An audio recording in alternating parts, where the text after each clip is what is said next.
સુરતના ગાર્ડન વિસ્તારમાં આવેલા ગાર્ડનિયા રો હાઉસમાં પોલીસ કર્મી અને સોસાયટી હોલ્ડરની પાર્કિંગ બાબતે ભીષણ મારામારી. સુરતના પાલ વિસ્તારમાં આવેલા ગાર્ડેનિયા રો હાઉસ ખાતે પોલીસ વિભાગમાં ફરજ બજાવતા જવાને જ ખાકી વર્દીનો રોફ બતાવી પાડોશી પરિવાર પર હુમલો કર્યાનો આક્ષેપ કરાયો છે. વેસુ પોલીસ સ્ટેશનમાં ફરજ બજાવતા પોલીસ કર્મી નરેશ ગઢવી, જેઓ નરેશ કુંચલા તરીકે પણ ઓળખાય છે, તેના દ્વારા સામાન્ય કાર પાર્કિંગ અને મેન્ટેનન્સ જેવી બાબતે પાડોશી નિલેશ નરોત્તમભાઈ પટેલ, તેમની પત્ની અને 77 વર્ષીય વૃદ્ધ માતા પર હુમલો કરી માર મારવામાં આવ્યો હોવાનો આક્ષેપ કરાયો છે. સોસાયટીમાં પોલીસ કર્મીની સતત દાદાગીરીનો આક્ષેપ. સ્થાનિક રહીશોના જણાવ્યા મુજબ નરેશ ગઢવી પોલીસ વિભાગમાં હોવાથી સોસાયટીમાં સતત પોતાનો રોફ જમાવતો રહે છે અને દાદાગીરી કરે છે. સોસાયટીના 36-37 મકાનોમાંથી મોટાભાગના રહીશો આવી અણછાશથી, વર્તણૂક અને ઝઘડાઓથી, તેની આવી હરકતથી ત્રસ્ત હતા.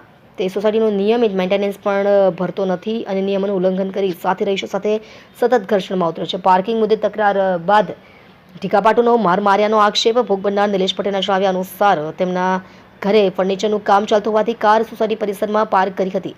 આ બાબતે નરેશ ગઢવીએ વાંધો ઉઠાવી વિવાદ શરૂ કર્યો હતો. શાંતિપૂર્વક સમજાવટ ચાલી રહી હતી. દરમિયાન નરેશ ગઢવી અને તેના પરિવારે ઉશ્કેરાઈને ગાળાગાળી શરૂ કરી હતી અને જોતજોતામાં નિલેશ પટેલ પર હુમલો કરી ઢીકાપાટુનો માર માર્યો હતો. 77 વર્ષીય વૃદ્ધ માતાને પણ ધક્કો મારી પટકી દીધા. મારામારી દરમિયાન નિલેશ પટેલના પત્ની અને તેમના 77 વર્ષીય વૃદ્ધ માતા વચ્ચે બચાવવા પડતા આરોપીઓએ તેમની સાથે પણ ગેરવર્તણૂક કરી હતી.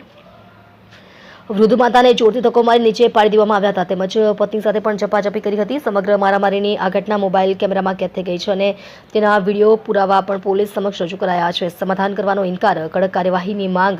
ઘટના બાદ ભોગ બનનાર પરિવાર સહિત સોસાયટીના રહીશો પોલીસ મથકે પહોંચ્યા હતા. ભોગ બનનાર પરિવારે સ્પષ્ટ જણાવ્યું છે કે ખાખીના જોરે દાદાગીરી કરતા નરેશ ગઢવી સામે કોઈપણ પ્રકારનું સમાધાન કરવામાં આવશે નહીં.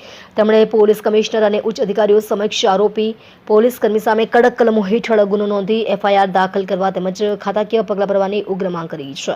પોલીસે બનેના નિવેદન લઈ આગળની કાર્યવાહી હાથ ધરી. આ મામલે અડાજણ પોલીસ સ્ટેશનના પીઆઈ NA ચાવડાએ જણાવ્યું હતું કે હાલ આ બાબતે કાયદેસરની કાર્યવાહી ચાલી રહી છે. બંને પક્ષો પોલીસ સ્ટેશનમાં હાજર છે. બંનેના નિવેદનના આધારે આગળની કાર્યવાહી થશે.